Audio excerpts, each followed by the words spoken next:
உம்மத்தார் எல்லாருமே ஒரு ஆளை மதிப்பாங்க. யார மதிப்பாங்க? முதல் இடத்துல உள்ளார் யார் இவங்களுக்குலாம்? இப்னு தைமியா. நம்மளுக்கு முக்கியமான இடத்துல வைப்போம். ஆனா அவர் தவறான கருத்தை விட்டுருவோம். இவர்கள் எல்லாருமே சலபிகள் என்று சொல்லக்கூடிய எல்லாருமே அவங்களுடைய முதல் குருநாதர் யாரை எடுத்துக்குவாங்க? இப்னு தைமியா. இந்த சுன்ன ஜமாத்துக்காரன் திட்டுறது இந்த இப்னு தைமியா வழிகட்ட தான் இவங்க நாசமா போனாங்க. அவங்க ஏன்னு கேட்டா ஒரு அந்த தாபியன்கள் காலத்துக்கு அப்புறம் டோட்டலா இஸ்லாமே அழிஞ்சிருச்சு சொல்லலாம். தாபியன்கள் காலத்துக்கு அப்புறம் எடுத்து பாத்தீங்கன்னா இஸ்லாமுடைய மொத்த வடிவமே நினைஞ்சிருச்சு, முழுசா மாறிவிட்டது. ரசூலுல்லாஹ்வுடைய அடக்கத்தலத்தை தர்கா வைக்கிட்டான்னு பாருங்களேன். இன்னைக்கு அது இருந்துட்டு இருக்க. இன்னைக்கு அந்த டூம போட்டபடி இருக்கு துருக்கிக்காரன் செஞ்ச வேலை. இவங்க பண்ண வேலையில் என்னவாச்சு?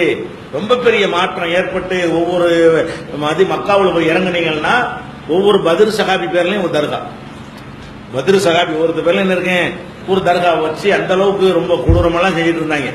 அப்பதான் ஹிஜ்ரி 700 இப்னு தைமியா வர்றாரு. இது 700 ஆண்டு, ஹிஜ்ரி 700 ரசூலுல்லாஹ் காலத்துக்கு 700 வருஷத்துக்கு பிறகு பார்த்தா அவர் படிக்கிற குர்ஆனுக்கும் இவங்களுடைய நடைமுறைக்கும் எந்த சம்பந்தமும் இல்லை. அவர் ஆய்வு பண்ணி என்ன செய்யறாரு? இதை ஒழிச்சு கட்டி ஆகணுங்கிறதுக்காக வேண்டி அவர் வெறுமனே பயான் பண்ணக்கூடியவரா மட்டும் இல்லாம அவர் ஒரு படையை உண்டாக்குறாரு. மக்களை சீர்திருத்தம் பண்றாரு. படையெடுத்து இந்த தாத்தாரிகளோட போர்லாம் இட்டு அவர் கை ஓங்கி எல்லாம் இடிச்சு தகர்த்தாரு. தர்காக்கள் எல்லாத்தையும் செஞ்சாரு. கொள்கைகளையும் தகர்த்தாரு. ஒரு மாவீரர் அறிஞராகவும் இருந்தாரு, ஒரு பெரிய வீரராகவும் இருந்தார். இன்னைக்கு அந்த 700 ஆண்டுக்கு பின்னாடி எந்த அளவுக்குன்னா அந்த தாபியங்கள் சஹாபாக்களுக்கு அடுத்த காலத்திலிருந்து 700 ஆண்டு வரைக்கும் ஒருத்தன் தலாக்குன்றான்னு வைங்க, முத்தலாக்கு 3 தலாக்குங்கிறது தான் சட்டமா இருந்துச்சு. ஹனபிலியா தான் சட்டம், ஷாபிலியா தான் சட்டம், மாலிகில தான் சட்டம், ஹம்பலில தான் சட்டம், லாகிரியாக்கிட்ட தான் சட்டம், எல்லாம் சட்டம் இருந்துச்சு.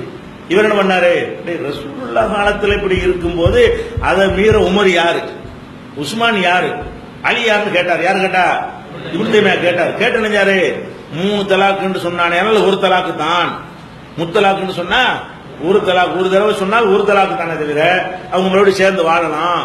3 தடவை சொல்லணும் தலாக்கு என்பதையெல்லாம் அதுக்கு விழாவாரியா அது சம்பந்தமான ஆய்வுலாம் எடுத்து பயங்கர ஃபைட் பண்ணி இதை சொன்னதுக்காக வேண்டி நினைஞ்சாங்க அவர் பயங்கரமான வழிகேட்டில் உள்ளவராக சித்தரிச்சாங்க. அதே மாதிரி அல்லாண்ட சூனியம் இருந்தாங்கல்ல, அல்லாண்ட என்ன ஒண்ணும் இல்லாதான் அல்லா அப்படின்னு இருந்தாங்க. அதை உடைச்சி அல்லாண்ட என்ன அல்லாவுக்கு என்ன நமக்கு உருவானு தெரியாதுன்னு சொல்லணுமே தவிர அல்லாண்ட இப்படி ஒண்ணும் இல்லாத அல்லாவா மறுமையில பாப்போம்லாம் இருக்குத அப்படிங்கிறதுனால என்ன இருக்கு? அல்லாவுக்கு கை முகம் இருக்குன்னா இருக்குதான், நமக்கு தெரியாது, பாப்போண்டு வருதுல மறுமையில அப்படிங்கிற கருத்தை இந்த 600 ஆண்டுகளா ஒளிச்சு வச்சிருந்தாங்க. அல்லாண்டா அந்த உருவமற்ற இறைவன் நாவூர் பாட்டிருக்க அதுதான் இஸ்லாத்தினுடைய அடிப்படை கொள்கையாக இருந்தது. அதை உடைச்சவர் யாரு?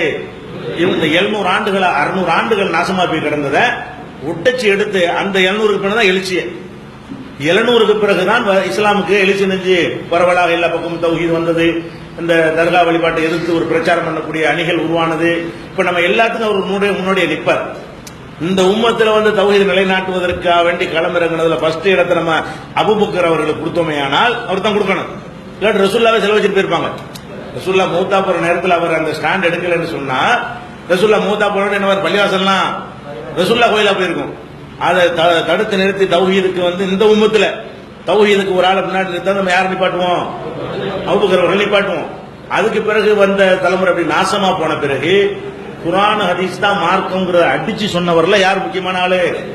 இப்னு தைமியா முக்கியமான ஆளு. ஆனா என்னன்னு கேட்டா இவருடைய நல்ல அறிவு லாஜிக்கலா நல்லா பேசியிருந்தாலும் இவருடைய அந்த ராணுவத்தில் ஈடுபட்டது படை திரட்டி கொண்டிருந்த உருக்குனால ஹதீஸ் துறையில இவருக்கு ஆய்வு பத்தாது. லைவ் செய்கை அந்த அறிவிப்பாளர் மேட்டெல்லாம் இதுல பலவீனமானலாம் சரின்னு சொல்லியிருக்கிறார். அதை அவரை குறை சொல்ல முடியாது. அவருக்கு அவருடைய வேலை சுமைக்கு இந்த காலத்துல நமக்கு வேலை சுமை ரொம்ப கம்மியா இருக்கு, எல்லாம் கம்ப்யூட்டர் மூலமா போச்சு. அந்த காலத்துல எல்லாமே மேனுவலா பார்க்க வேண்டிய காலமா இருந்ததுனால அவருக்கு என்ன செய்ய முடியல? படையை அனுப்பணும், சண்டையும் போடணும், இதையும் உடைக்கவும் செய்யணும், அங்க போய் அந்த தர்கா உடைச்சிட்டு அந்த தர்கா உடைச்சிட்டு வான்னு என்ன செய்யணும், அந்த விலையும் பார்க்கணும். ஒரு கவர்மெண்ட் நடத்துற அளவுக்கு அவர் இதுக்கு எதிராக நினைஞ்சாரு. ஒரு போட்டி கவர்மெண்ட் நடத்துற அளவுக்கு எல்லாம் செஞ்சதுனால அந்த வகையில சில ஹதீஸ்கள் நினைஞ்சிருப்பாரு. அவர் இப்னு தைமியா சரின்னு சொன்னா நம்ம ஆய்வு பண்ணணும். ஹதீஸ் ஸ்காலர்ல ஒரு வரமாட்டார்.